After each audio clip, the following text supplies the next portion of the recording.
Some houses don't just stand, they hum. You pass them on an ordinary street, between buildings more expensive, more extravagant, and yet you find your gaze returning. Something about the way the path is shaped, something about the way the plants breathe near the gate, something about how the entire place feels alive, not loud, not grand, just quietly sure of itself. It's hard to name what you're sensing. There's no obvious sign, no fragrance in the air, no sound coming from inside.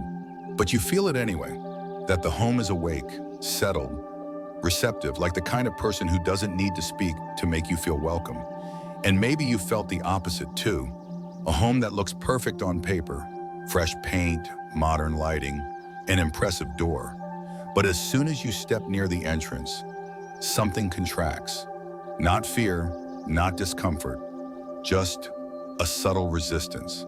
As if the house is looking past you, as if it's unsure whether it wants to receive anyone at all.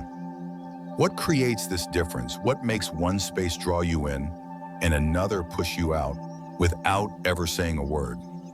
Sometimes it's not what's inside the house that holds the answer. It's what stands just outside. What guards the threshold? What first meets the world? In Feng Shui, classical observational Feng Shui, rooted not in trend but in quiet attention, we call that place the mouth of Qi, the gate, the edge where the energy of the street becomes the energy of the home, a space that acts as both guardian and greeter, both filter and invitation. And one of the most underestimated choices we make, often without realizing it, is what we plant at that edge. Today, we'll explore what happens when you place the right kind of tree near your front gate, not just for beauty, not for superstition, but for flow. Because a tree, when placed well, doesn't just fill a visual gap. It performs a function. It catches fast energy and slows it. It shields sharp angles. It signals vitality to all who pass. And most of all, it speaks quietly to the invisible, creating a gentle dialogue between your home and the world beyond it. You see, the gate isn't just a boundary, it's a moment. It's where energy decides whether to come in or pass by, whether to linger or escape, whether to nourish or stir chaos. And in a time when we spend so much energy controlling what's inside the house, organizing, decorating, striving for peace, we often forget to ask, what is the world meeting when it first approaches us? What do we stand before we even open the door? Before we step further into that question together, I want to pause, just for a breath, and thank you for being here. This channel, New Day Mindfulness, was born not to give quick answers, but to create thoughtful space. A space where we explore the quiet architecture of our lives, not just the visible walls, but the unseen arrangements of energy, symbols, and care. If this kind of reflection has spoken to you, if these quiet conversations have helped you see your home and your life with softer eyes, I gently invite you to support this journey. A like, a share, or a simple subscription helps me reach my first 1,000 followers. But more than that, it lets me keep offering you content that's not just designed to perform, but to hold meaning. It helps me keep creating for those who want depth over noise, substance over style, intention over trend. So if you feel called to join me here, thank you. And if not, that's okay too. May the next corner of the internet bring you what you need most. Now, if you're still with me, let us return to the gate, to the small patch of earth where concrete meets breath, to the tree that might stand there, not just as greenery, but as a gesture, and to what it says about the kind of fortune you're truly ready to receive. One, why the gate matters more than you think. We don't often think about our front gate, not in a meaningful way. It's usually just something we pass through, a practical line between public and private. You lock it, you open it, maybe you paint it every few years when it starts to rust. But for most people, the gate is just hardware. But in Feng Shui, the gate is not a door. It's a conversation. It is the first breath your home takes in. And like the breath we take into our own bodies, the quality of that inhale affects everything that follows. If the air is clean, the lungs open. If the air is tense, the whole body reacts. A front gate behaves the same way. It stands at the edge of your personal world, acting as the point where the outside world must decide. Will I bring disruption or harmony? Will I enter slowly or rush in? The gate is where your home first introduces itself to the universe. What happens there echoes throughout the entire internal structure. In traditional Feng Shui, this is why so much care was placed on designing the entry path, not just for defense, but for dialogue. Gardens were curved, not just for beauty, but to slow down fast-moving qi. Pathways used river stones or wooden tiles to introduce texture so that energy and people wouldn't run into the home unfiltered. The gate often framed a plant, a lantern, or a tree, not for ornament, but to shift the rhythm from external speed to internal stillness. This wasn't ritual, it was rhythm. Now think about many modern homes. Straight concrete walkways, minimalistic steel fences, sparse entrances, everything open, visible, linear. Designed for speed, not transition. For minimalism, not invitation. In homes like this, energy doesn't arrive, it charges in. And when qi rushes through the front gate without first slowing down, it creates a kind of restlessness inside the space. You may feel it as low-grade anxiety. You may experience it as conversations that never finish, sleep that doesn't truly restore, or a financial pattern of money that enters but never seems to accumulate. The body is there, the structure is there, but the energy never has time to settle. And perhaps you've lived in such a space, one where no matter how often you clean or rearrange, something always feels slightly off. There's no obvious clutter, nothing wrong. And yet, the house doesn't feel like it's holding you the way it should. There's an impatience in the walls, a subtle fatigue. It might not be coming from inside. It might be starting at the edge. It might be the gate. In Feng Shui terms, when the entrance is too exposed, too sharp, or too empty, qi rushes in and destabilizes the system. But let's set aside theory. Think instead of how you greet someone in your life. Imagine meeting a friend. If they burst into your space loudly, with no pause, no moment of eye contact, no settling of breath, how would that affect your conversation? Your willingness to open up, to feel safe? The way we receive people affects how deeply we can connect with them. And the way a home receives energy is no different. That's why the front gate matters. It is not just a physical entry point. It is an energetic threshold, a moment of transition. And just as your own body benefits from a slow, intentional inhale, so too does your home benefit from a gate that knows how to welcome, not overwhelm. This is where planting a tree or choosing any form of living presence becomes more than aesthetic. It becomes an intervention, a way of saying, let's not rush, let's not flood, let's meet at a human pace. Let's slow down before we step in. Trees, when placed with care near the gate, do exactly that. They don't block energy, they temper it. They don't command the path, they soften it. They take the sharp edges of urban life and offer a gentler frame. They say this is not just property, this is a home. They say you are entering a place that is lived in, loved in, protected. They say the people inside value rhythm more than reaction. And most of all, they say life grows here. Because qi is not a mystical force. It's life force, it's vitality. It's the sense of coherence we feel when everything clicks inside a room, inside a relationship, inside a moment. And what begins at the gate has a habit of flowing inward. So next time you step outside your own home, don't just look at your front door. Step back to the sidewalk. Look at the entire frame of your home from that distance. What does it offer to the world? What does it say about how you are prepared to receive? Is there shade? Is there movement? Is there softness? Or is it all metal and stone and speed? It's not about good or bad. It's about rhythm. Because when your gate is structured to receive with grace, not to defend, not to rush you, begin to notice a change in the way life meets you. Conversations feel warmer. Sleep deepens. Money stretches further. Time slows in the best possible way. And all of that might begin with something as simple as a tree. 2, 3 supportive trees and their symbolism. 1, ornamental bamboo, the strength of softness. There are trees that shout their presence, trees that command the view with thick branches and dramatic bloom. And then there is bamboo. It doesn't compete, it doesn't impose. It simply rises, slender, upright, hollow. And in that hollowness lies one of its greatest strengths. Because in Feng Shui, strength is not always defined by seed or volume, but by how energy moves through form. And bamboo allows energy to move, not with resistance, but with grace. Its vertical growth pattern lifts qi upward, encouraging upward momentum, career movement, fresh thinking, and spiritual clarity. But its hollowness, its lightness, ensures that this upward force never becomes rigid or egoic. There's no vanity in bamboo, no overstatement, just a quiet confidence that stands, sways, and returns to center.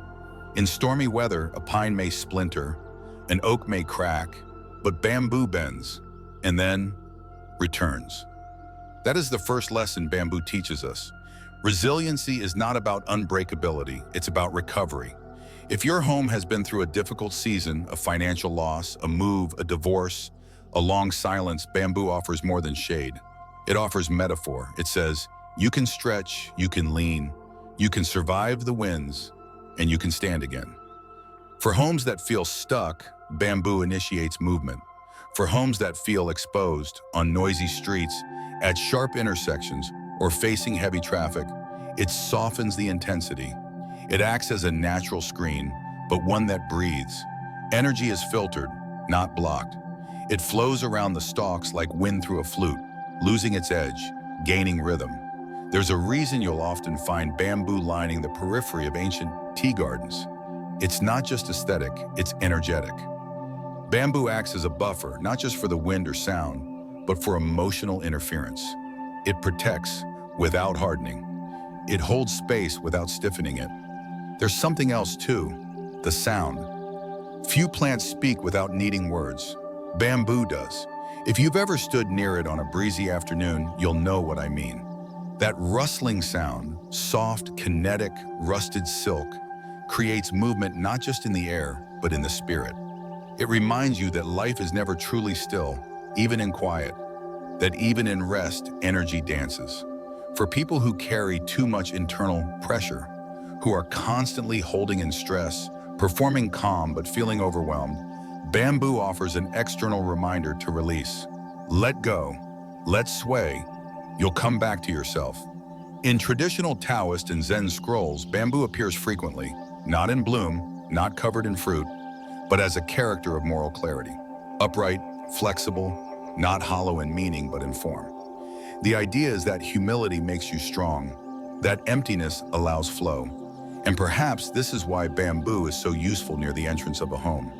Because entrances, as we've explored, are not just physical. They are symbolic. They represent how we receive what the world offers us. And if your gate feels like it's taking on too much noise, too much speed, too much pressure, then bamboo says, let me meet that force. Let me bend with it. Let me filter it into something your home can hold. Unlike thick trees that cast deep shadows, bamboo allows light to filter through. That's important. In Feng Shui, filtered light is a sign of flow. Not too harsh, not too dim. Bamboo lets in clarity without the burn. It warms the threshold without exposing it. Let's speak practically. If your home faces a busy street, or if your gate is aligned with a high-rise building that feels oppressive, bamboo provides vertical lift. It disrupts the pressing energy, but it does so gently. It doesn't reject the city, it just edits it. And because bamboo grows in clusters, you can design with it. Curve a path, frame a bench, create privacy without isolation. But there's a responsibility too. Bamboo, like all symbols, responds to care. If you plant it and ignore it, if you let it dry out, grow wild, or fall sick, it no longer whispers protection. It begins to echo neglect, and the home will feel that shift. The gate, once anchored by rhythm, will begin to pulse with confusion. So choose bamboo if you're ready to tend to it. Water it regularly, trim it with attention.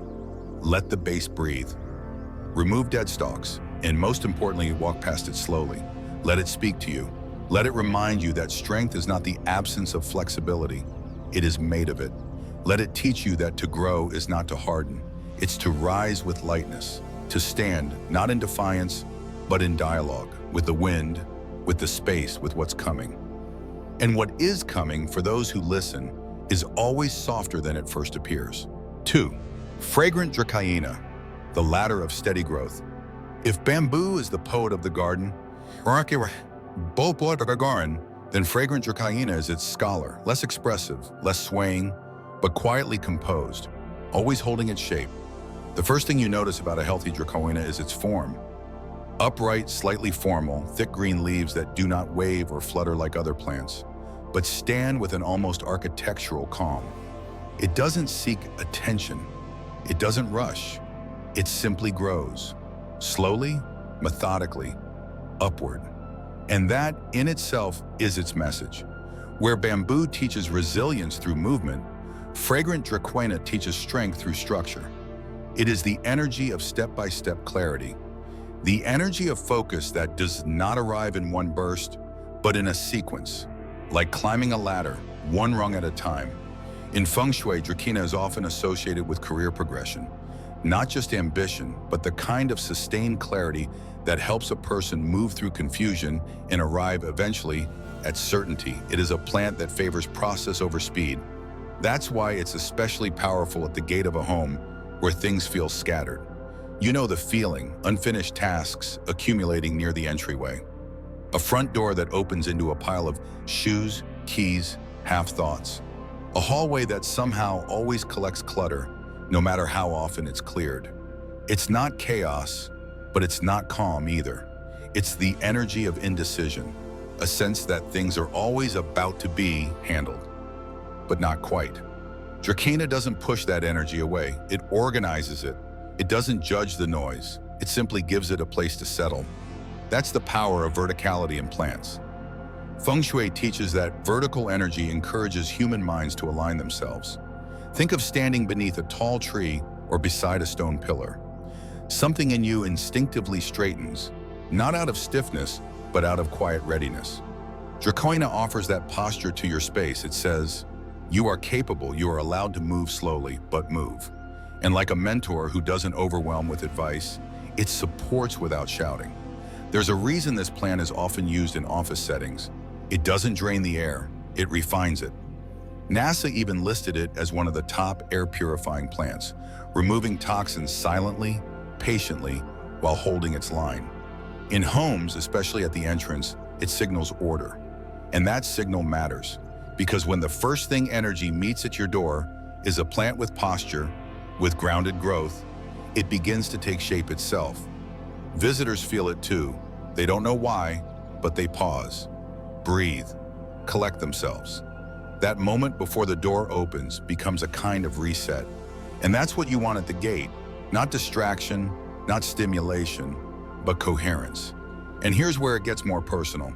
Fragrant dracaena, as its name implies, carries a subtle scent when healthy, not floral or sweet, but clean, earthy. It's a scent that doesn't invade, it whispers. And this too is part of its presence. It doesn't just take up space, it defines it quietly, but it also demands care. Not high maintenance, just attention. Dracaena, like the kind of wisdom it represents, begins to lose form when ignored. Its leaves droop, its stem becomes soft. It gathers dust, not just physically, but energetically. And over time, its energy changes, from ladder to obstacle. That's why in both symbolic and practical terms, trimming your dracaena matters. You remove what no longer serves. You sharpen its silhouette. You allow new growth to rise. In Feng Shui terms, this is a kind of micro-alignment. You're not just shaping the plant, you're shaping the message it sends. And like many teacher plants, dracaena responds to voice. Some gardeners speak to it, not out of ritual, but out of recognition. They acknowledge its steadiness, its quiet work, its ability to help hold the line between beginning and completion. And in return, the plant holds them too. If you're living through a season of transition, a job shift, a creative pause, a change in family dynamic, this is a plant that supports the in-between. It doesn't force resolution. but it helps you keep walking. And that's sometimes more powerful than clarity itself. Because not every home needs a breakthrough. Some homes just need permission to keep climbing. Not in haste, not in noise, but in calm, in order, in the kind of movement that doesn't need to be seen to be trusted. 3. Kumquat tree, joy that stays. Some trees are planted for shade, some for fragrance, some for symmetry, privacy, or shape. But the kumquat tree is planted for joy. Small in stature, bright in presence, and impossibly generous. This tree feels less like a fixture and more like a friend. Not because it demands your attention, but because it gives you something you didn't realize you were missing. Color, roundness, warmth, and fruit that looks like coins, glowing quietly in the morning sun. In many cultures, the kumquat has long symbolized wealth, but not the kind of wealth that screams, not extravagance, not accumulation for its own sake. The kumquat represents earned joy, prosperity that ripens slowly, that arrives after effort, and that stays because it is rooted in care. In Feng Shui, fruiting trees near the gate are seen as signs of manifested energy. That is, they show the world not just that something is growing, but that it's becoming complete. That intention has become tangible. That effort has produced sweetness. And in that sense, the kumquat is more than a plant, it's a mirror. When you place it near your entrance, whether in a pot beside the threshold or rooted just beyond the gate, you send a subtle message into the world. This is a home that values the long game. This is a place where patience becomes plenty. This is not a space rushing to prove itself. It is a space that ripens. Even the form of the kumquat supports this idea. Its fruits are small, unlike the heavy, drooping rewards of larger trees, but they are golden, round, and firm. They resemble coins not just in shape, but in spirit, light enough to lift, meaningful enough to keep. And unlike many citrus trees, kumquats do not overwhelm with aroma. Their scent is clean, slightly sweet, gently floral. The kind of scent that invites you closer, not because it's trying to impress, but because it has something worth noticing. For homes where money tends to come and go quickly, or where joy feels episodic, hard-won but short-lived, the kumquat serves as a stabilizer.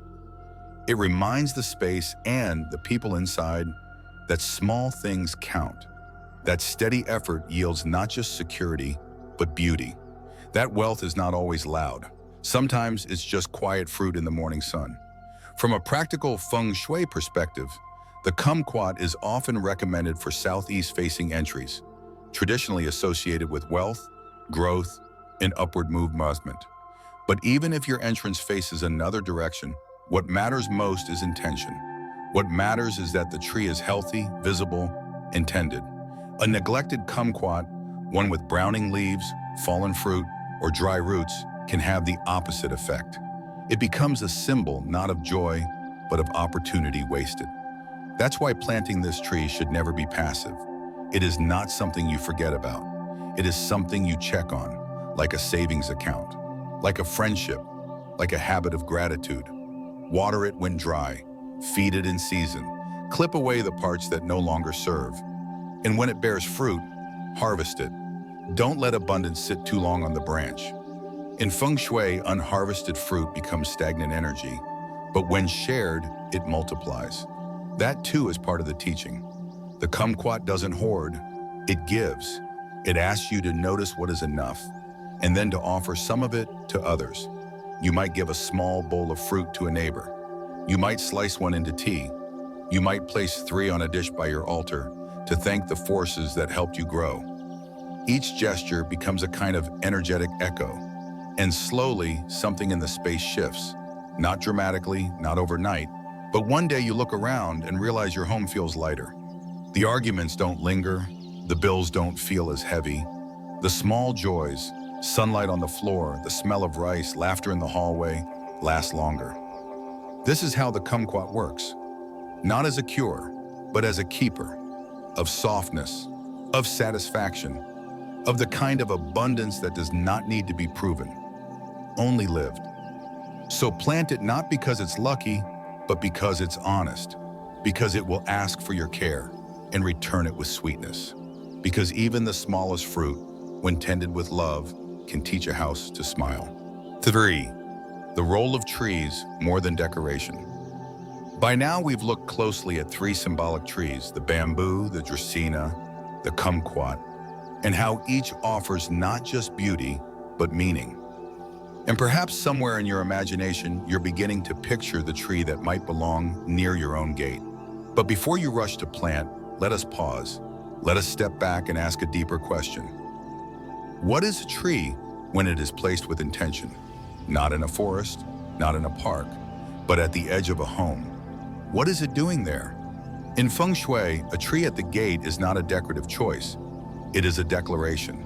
It tells the world something about how that home receives energy, how it handles interruption, how it processes influence, how it digests change. In that way, trees near the entrance serve not unlike the lungs of the home. They breathe in the outer world, filter it, and offer something more refined to the space inside. This is especially important for homes located on busy roads, near sharp corners, or across from chaotic intersections. These homes are exposed to fast, disorganized energy, what Feng Shui calls qi, or cutting energy. If this energy is allowed to enter unfiltered, it disrupts internal flow.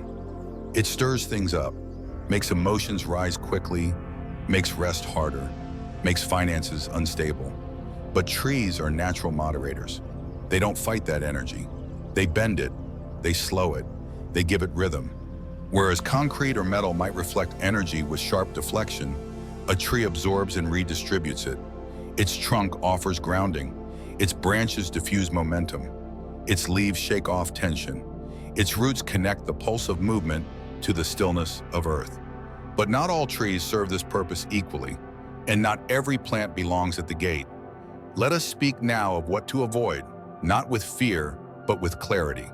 First, avoid trees with heavy thorns or aggressive, downward-facing branches. A tree that points toward the ground, that leans forward as if to lunge or stab, carries energy that is contracting, not expanding. It sends the message, stay away. It closes the gate before a guest even reaches it. Homes that use cactus, spiky palms, or clawed shrubs at the entrance may unconsciously be signaling tension or guardedness. This does not mean you must uproot these plants entirely, but consider relocating them. Let them defend your boundaries from afar, not crowd your welcome.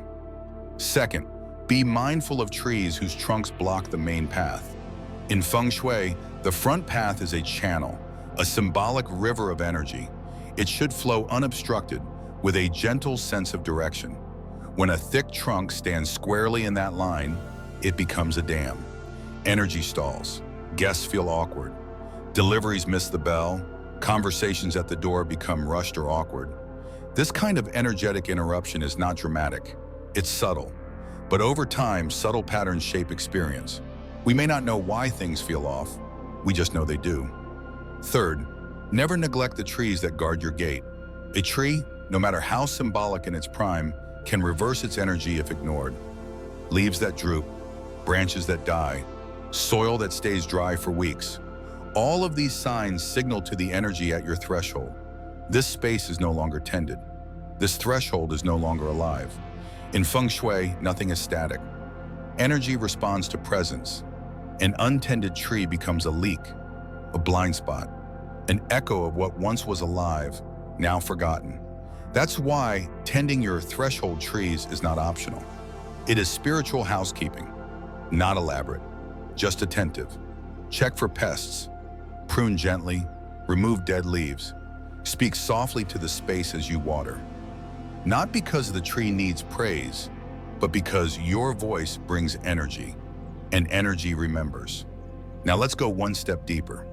Beyond the plant's shape, beyond its health, ask yourself this: what does your tree invite the world to feel? Because a gate tree does not stand alone. It becomes part of the home's posture. Just as the curve of your shoulders or the tone of your voice shapes how people meet you, the tree at your gate shapes how energy and guests meet your space. A drooping tree suggests sadness. A wild, overgrown bush implies disorder. A topiary too tightly clipped may signal control. But a tree that's upright, healthy, balanced in form, it says, this home is in rhythm with life. And rhythm is everything. In Feng Shui, it's not just about flow, it's about tempo. Energy that moves too fast causes agitation. Too slow and it stagnates. The right tree at the gate creates a tempo that matches your desired life pace. A tree that dances in the breeze, that changes through seasons, that holds space with humility. Think of it as choreography. You, your home, and the world around you all in a kind of dance. And the tree? It's your first movement. It's the hand you extend to the universe saying, this is who I am, this is how I welcome. Some people spend thousands redesigning their kitchens, but forget that the most powerful shift may come from the dirt right outside their door. Because when the gating is balanced, when the first gesture is thoughtful, everything inside softens. Meals taste better, sleep goes deeper, disagreements cool faster. Money doesn't rush away, not because the tree is magic, but because the rhythm it creates helps you remember, this is a home that listens, a home that grows, a home that breathes with the world, not against it.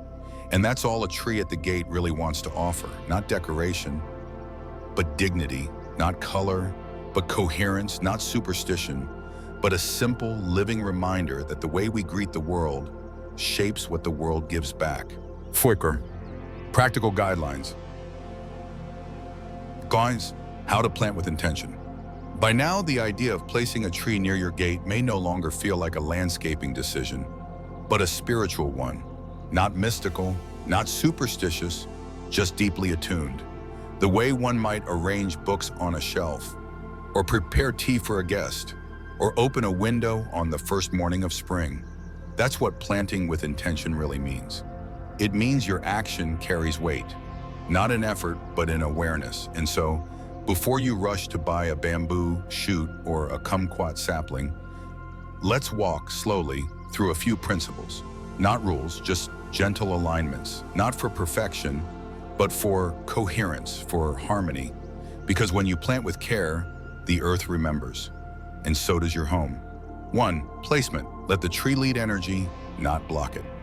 In classical Feng Shui, where you place a tree is as important as which tree you choose. Think of the front of your home not as architecture, but as choreography. The gate is the opening movement. The tree is your lead dancer. That's why we never place trees directly in front of the gate. No matter how beautiful, no matter how meaningful, a tree that stands squarely in front of the entrance becomes an obstacle, not an ally. It says, energetically, stop. It may cause tension, rushed conversations, misplaced deliveries, guests who hesitate. Instead, plant slightly to one side. Let the tree guide energy inward, not block it. Think of it like a host that steps to the side as guests arrive. Still present, still visible, but never in the way. Which side should you choose? That depends on the context. In general, a tree on the left side of the gate, as you face the home, supports yang energy, strength, protection, masculine clarity. Useful for homes where grounding or defense is needed.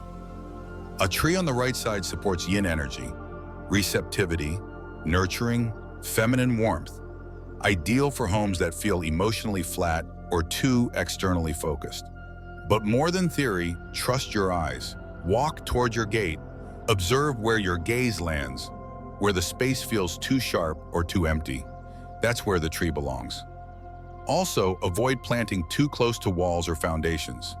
Roots may disturb structure, and symbolically, a tree pressed against a wall has no room to breathe, no voice.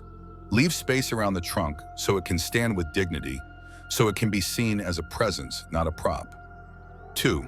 Quantity, let the number match the message. The number of trees you plant also matters. Because in Feng Shui, numbers aren't just math, they're rhythm. They carry symbolic vibration, a frequency of what's being offered and what's being called in. 1 tree, the power of focus. When you plant a single tree near your gate, you are declaring something singular. This is a beginning. This is an intention I'm planting alone, focused, undistracted. A single tree is powerful for new ventures, solo journeys, or moments of reinvention. It's a personal marker, a flag, a mirror. but it must be healthy, upright, and alive. There's no echo to lean on when you stand alone. Two trees, the balance of relationship. When you plant two trees, one on each side of the gate, you are creating a pair, a frame, a symbolic invitation for harmony. This is ideal for households that value partnership, not just romantic, but any kind. Business partners, close friends, family units where duality must be honored. Two trees say, we meet in the middle. They bring symmetry, calm, equilibrium. But be mindful, if one tree begins to suffer, one grows faster, one weakens, the imbalance will be felt, even subconsciously. So tend to both equally, speak to both, water both, and check often. Are we still growing together? Three trees, the energy of movement. Three is a number of flow, of momentum, of progression. It is ideal for households seeking expansion, career shifts, creative surges, growing families, spiritual evolution. Three trees, especially when planted in a gentle arc, form a channel. They move energy, they welcome cycles, but they also demand maintenance. If left unchecked, three trees can become chaotic, each pulling in its own direction. Think of three musicians. Harmony is everything. Discord becomes noise. So prune them, shape them. Let each tree have its own personality, but ensure they still share a language. Otherwise, the energy they attract will enter unrefined and feel like too many stories being told at once. 3. Care, don't just plant, tend. Of all the principles we've covered, this is the most important. No matter how perfectly placed, no matter how symbolically chosen. If your tree is ignored, it becomes a drain, not a source. Because energy flows where attention goes. That's not just philosophy, that's physics. A tree, like any living being, carries your imprint. If you plant it with excitement and forget it within weeks, the tree will reflect that pattern. Burst, then wilt. Hope, then silence. But when you treat your tree as a companion, not a decoration, it begins to give back. Water it regularly, not out of obligation, but out of relationship. Notice its leaves and touch its bark. Watch how it changes through the seasons. Speak to it, not because it needs language, but because it needs presence. If a branch dies, remove it. If new shoots rise, support them. In Buddhism, this is called right care, not just action, but mindful action. Not busy tending, just sincere attention. When you care for something at the threshold of your home, you are saying to the universe, I am ready to receive. I am paying attention to what arrives. I welcome with awareness, not by accident, and slowly, gently, your home will begin to respond. Guests will pause at the gate and feel something shift. You'll return home after a long day and sense the space exhale, not because the tree is magic, but because you've made it meaningful, and that meaning stays. Finally, the tree at your gate may be the first thing others see, but more importantly, it may be the first thing your future feels. Because what you place at the edge of your home echoes inward, not just through energy, but through experience, through how people approach you, how opportunities arrive, how peace finds a place to land. You might forget the day you planted it, but the energy it shapes will keep remembering.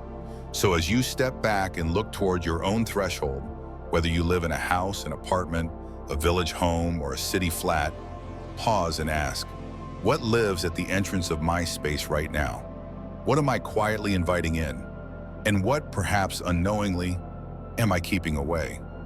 The front gate is not just an architectural feature, it is a turning point, a place where everything changes direction, from outside to in. And a tree, when chosen with care, becomes more than green. It becomes a signpost, a rhythm, a guide, one that reminds your home to breathe, one that reminds you to grow.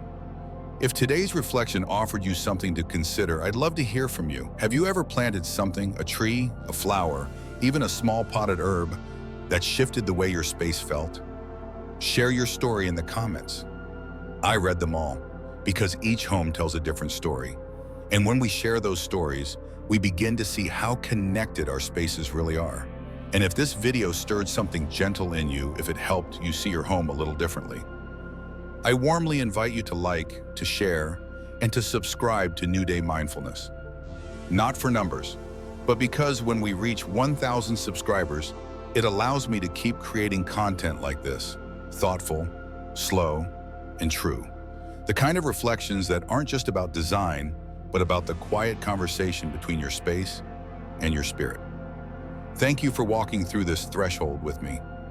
Until next time, may your home receive what your heart is ready to hold.